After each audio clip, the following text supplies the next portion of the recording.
Last ఇక final చెప్పు, ఆమె వస్తుందా రాదా పోతుందా ఎట్లా? హలో హలో కస్తూరి. అరే నువ్వు నా అక్కలు తింటున్నావు అబే నువ్వు మాట్లాడకు, ఇవ్వు అమ్మాయికి ఇవ్వు. కస్తూరికి నా భార్యకి ఫోను. నువ్వెవడు అసలు? మాట్లాడు ఏంటి నువ్వు వాళ్ళ ఫోన్లు ఇచ్చి వాళ్ళతో మాట్లాడిపిస్తలేదు కానీ నేను నిన్నతో మాట్లాడిపిస్తూ వచ్చినా నీకే. కస్తూరి కస్తూరి ప్లీజ్ నా మాటను అర్థం చేసుకో. జరిగింది ఏదో జరిగిపోయింది. ఇక నుంచి అయినా మన ఇద్దరం కలిసి ఉన్నాం అని అనుకుంటున్నాను. వాళ్ళతో వీళ్ళతో రిలేషన్ పెట్టుకోవద్దు. మనం ఎప్పట్లాగా భార్య భర్తలాగా ఉన్నాం.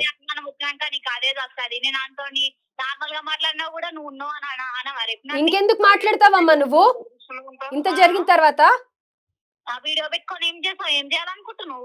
నువ్వు ఇట్లా అడ్డం తిరిగితే చూపించుకోవడానికి సాక్ష్యంగా పెట్టుకోన్నా నేను.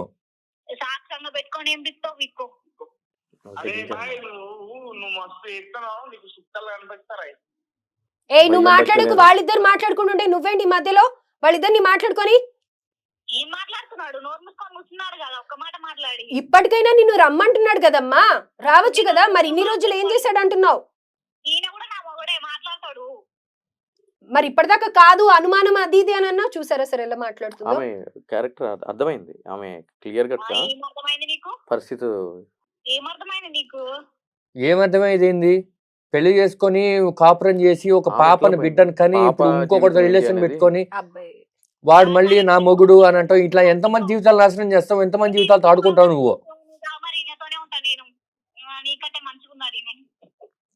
నీకు అసలు నాతో ప్రాబ్లం ఏంటి చెప్పు? నాకేం ప్రాబ్లం నీకు తెలియదా? నాకేం ప్రాబ్లం అని. సరే నువ్వు అన్నట్టు నేను నీకు టైం ఇస్తాను. నేను నీతో టైం స్పెండ్ చేస్తాను.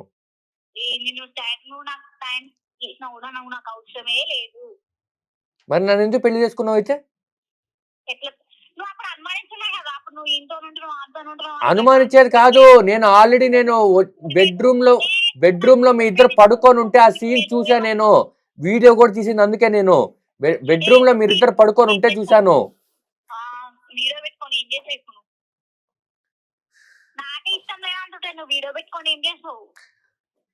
కస్తూరి నేను ఒక మాట చెప్పే. కస్తూరి ప్లీజ్, నాకు నువ్వు కావాలి, పాప కావాలి. మన ఇద్దరం ఒక ఇంట్లో కాపురం చేసుకుంటూ ఉండాలి. ప్లీజ్ నా మాట విను. వాళ్ళతో వీళ్ళతో స్నేహాలు వద్దు.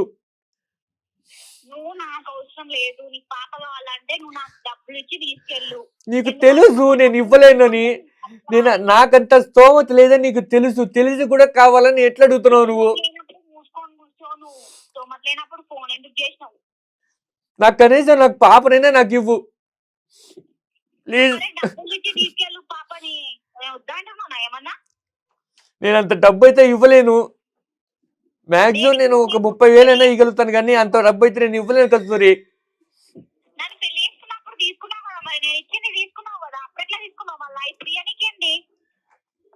అది పెళ్లి చేసుకున్నప్పుడు కట్నం అనేది ఆనవాయితీ కదా, అందుకని తీసుకున్నాను.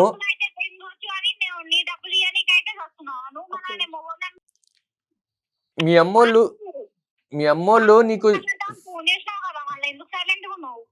అమ్మోళ్ళు నీకు శ్రీదానం అన్నట్టే ఇచ్చారు కదా.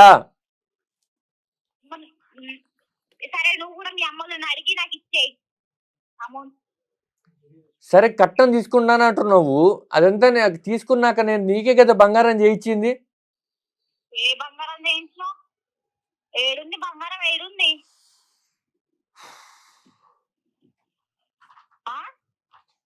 కస్తూరి ప్లీజ్ ప్లీజ్ మన ఇద్దరం కలిసి ఉందాము.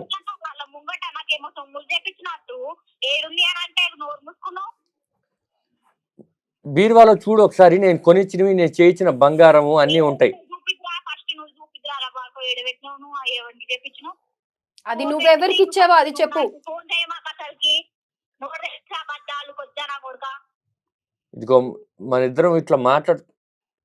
అమ్మాయి అసలు వినడానికి కూడా రెడీగా లేదు సార్. అసలు ఏంటి అసలు ఇది ఎట్లా ప్రాబ్లం? అమ్మాయిని పిలుచుకొని రావడం ఏమైనా కుదురుతుందా మీకు? లేకపోతే ఏంటి ఎట్లా చేద్దామని అంటారు సార్? ఇప్పుడు అమ్మాయి పీక్స్ లో ఉంది కదా. అంటే ఇప్పుడు ఇతను ఎంత ఫోన్ లో మాట్లాడంటే చాలా అబ్యూజివ్ లాంగ్వేజ్ మాట్లాడము, అన్పార్లమెంటరీ వర్డ్స్ మాట్లాడము, 50 లక్షలకి అంటే డైరెక్ట్ గా ఇప్పుడు మనం రికార్డ్ అవుతుంది, ఇది స్టేషన్కి పోతే జైలుకి పోతారు అని చెప్పినా కూడా ఉమ్. ఇద్దరికి భయం లేదు. అబ్బాయి కూడా ఎట్లా పోతా మాట్లాడుతున్నాడు జైలుకి పోతా, అది పోతా ఇది పోతా అని అంటున్నారు. అంటే వీళ్ళకి తాత్కాలికమైన ఆనందాల మీద ఉన్న శ్రద్ధ ఉమ్. జీవితం మీద లేదండి. ఓకే. ఎందుకు అనంటే ఇప్పుడు వాడేమనుకుంటున్నాడు అనంటే కనుక పక్కనోడి పెళ్ళని నేను తీసుకుని వచ్చినా కదా, అది ఉన్న రోజుల్లో ఉంటుంది, ఇది పోయిన తర్వాత వేరే దాన్ని పట్టుకుంటా అనే కాన్సెప్ట్లో వాడున్నాడు. ఉమ్. ఎందుకంటే వాడికి ఒక బాధ్యత, ఒక పరువు, ఒక ప్రతిష్ట ఇటువంటి ఉన్న ఏ వ్యక్తి అయినా కూడా ఈ విధంగా ప్రవర్తించడు. ఉమ్. సో కుటుంబ విలువలు తెలియదు. ఇప్పుడు ఈమె కూడా ఏమనుకుంటుంది అని అంటే కనుక ఆమె ఇప్పుడున్న పరిస్థితుల్లో వాడి మీద మోజులో ఉంది. ఉమ్. సో ఇతను నేను బాగా చూసుకుంటానని చెప్పానన్నా, నేను నిద్రాహారాలు మారిని నీకు కావాల్సింది ఆఖరి అయితే కనుక నేను తింటాం మానేసి కూడా నీకు పెడతానని చెప్పి ఇతను అన్నా కూడా ఆమె వినే పరిస్థితుల్లో లేదు, అతని మోజులో ఉంది. రాను అని చెప్పేస్తుంది. రాను అని చెప్తుంది, డైరెక్ట్ గా ఒక 50 లక్షలు ఇచ్చేసే పాసిబుల్ అని అంటుంది. సార్ 50 లక్షలు ఇవ్వటం ఇతను చెప్తానే ఉన్నాడు కదా, 15,000 శాలరీ ఇవ్వండి, నేను 50 లక్షలు అట్లా ఇవ్వగలను చెప్పాను. అంటే ఇవ్వలేడు అన్న ఉద్దేశంతోనే అమ్మాయి అట్లా కావాలనే చెప్తుంది, కావాలని చెప్తుంది. కావాలని చెప్తాను సార్, కానీ నాకు నా భార్య కావాలి సార్. ఇప్పుడు Please sir. నిజాలు మాట్లాడితే నేను చచ్చిపోతాను సార్. నేను చచ్చిపోవడం కాదు, ఆ నిజాలు గాడిని మాట్లాడితే కూర్చోండి, నిజాలు కూర్చోండి. నా వల్ల కాదు మాట్లాడితే మేడం, నేను చచ్చిపోతాను మేడం. ఒక్క నేను మాట వినండి, మీరే కదా ప్రాబ్లం కోసం వచ్చారు. ఆగండి, కూర్చోండి ఇప్పుడు కూర్చోండి. ఈ చనిపోతాను, ఈ సూసైడ్ చేసుకుంటాను అని అంటే గనక ఈ రోజు ఆ కెమెరామెన్ లేదంటే గనక స్టూడియోలో ఉన్న వ్యక్తులను నిన్ను వచ్చి ఆపగలిగారు. రేపొద్దున ఇంటి దగ్గర ఏమైనా చేసుకున్నావు అనుకో, ఎవడు ఆపడు, నీ జీవితానికి నువ్వే బాధ్యుడివి. ఉమ్. మరి ఇప్పుడు చచ్చిపోతాను అని చెప్పి వీక్ మైండ్ ఉన్నటోడివి నువ్వు ఒక చిన్న పిల్లని ఎందుకు నువ్వు కనాలి? ఆ పిల్లకి తండ్రిగా ఎందుకు ఉండాలి?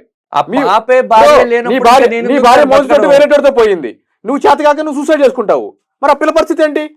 అనాథగా రేపొద్దున ఆ పరిస్థితి ఏంటి మేడం? ఆ పాప నాకు ఇవ్వట్లేదు కదా సార్. సార్ అయితే ఇక్కడ ఒక చిన్న డౌట్, ఆ పాప ఎన్ని ఇయర్స్ అన్నారు మీరు? 5 years. 5 years Minor. పాపని మరి ఈయనకి హ్యాండ్ ఓవర్ చేస్తారని అంటారా? మైనర్ కదండి, మైనర్ కదా, పాప కదా. ఇప్పుడు ఆడవాళ్ళకి సంబంధించి ఇక్కడ ఏం జరుగుతుంది అని అంటే కనుక మనందరికి తెలిసిన విషయమే, కొన్ని ప్రత్యేకంగా వాళ్ళకి కొన్ని ఇబ్బందికరమైన పరిస్థితులు ఉంటాయి, నెలసరి అటువంటివి రావడాలు ఇవన్నీ జరుగుతూ ఉంటాయి. సో తండ్రి అయినా కూడా ఒక ఆడపిల్ల చెప్పుకోవాలి అని అంటే కనుక ఇబ్బందికరమైన పరిస్థితి కాబట్టి కోర్టు కూడా ఈ అంశాలన్నింటినీ పరిగణలోకి తీసుకుంటుంది మేడం. అదే విధంగా ఒక ఆడపిల్ల అంటే కనుక ఇప్పుడు అంటే పాలు ఇవ్వడం కానీ ఇవన్నీ కూడా తల్లే చేయగలదు. అదే విధంగా ఒక ఆడపిల్లకి కానీ అదే మగపిల్లకి కానీ కావాల్సిన రోజువారీ జీవితంలో కావాల్సినవన్నీ కూడా తల్లి మాత్రమే చూసుకోగలుగుతుంది. అదే విధంగా రేపొద్దున ఎడ్యుకేషన్ అనేది చాలా ఇంపార్టెంట్. సో ఫైనాన్షియల్ స్టేటస్ అనేది కూడా కోర్టు పరిగణలోకి తీసుకుంటుంది. అంటే తల్లికి కూతుర్ని కానీ కొడుకుని కానీ చదివించగల ఫైనాన్షియల్ స్టేటస్ ఉందా లేదా అనేది పరిగణలోకి తీసుకుంటుంది, తండ్రికి ఉందా లేదా అనేది కూడా పరిగణలోకి తీసుకుంటుంది. సో ఈ అంశాలన్నింటినీ క్రోడీకరించుకుంటా కోర్టు అనేది ఉత్తర్వులు అనేది ఇవ్వడం జరుగుతుంది. అయితే ఇప్పుడు ఈయన జస్ట్ ఒక గార్డియన్ గా ఉండగలుగుతాడు, కానీ అతను కోరుకుంటున్నట్టు పాపని మాత్రం ఇతనికి ఇవ్వరు, ఇప్పుడు ఇచ్చే ఛాన్సెస్ లేవు. సో విజిటింగ్ రైట్స్ ఉంటాయి. అదే విధంగా పాప స్కూల్కి వెళ్తుంది అనుకోండి, దసరా వెకేషన్ కో సమ్మర్ వెకేషన్స్ కో ఒక 30 రోజులు 15 రోజులు సెలవులు ఉన్నప్పుడు ఆ సెలవుల్లో ఇతనికి దగ్గర ఉండేటట్టు ఉత్తర్వులు ఇవ్వడం జరుగుతుంది. ఇవన్నీ జరుగుతుంది. సో కాబట్టి ఈ యొక్క మెరిట్స్ ని బట్టి వెళ్లాల్సిన కేసు మేడం ఇది. సో ఇతనికి ఆబ్వియస్లీ రైట్స్ ఉన్నాయి.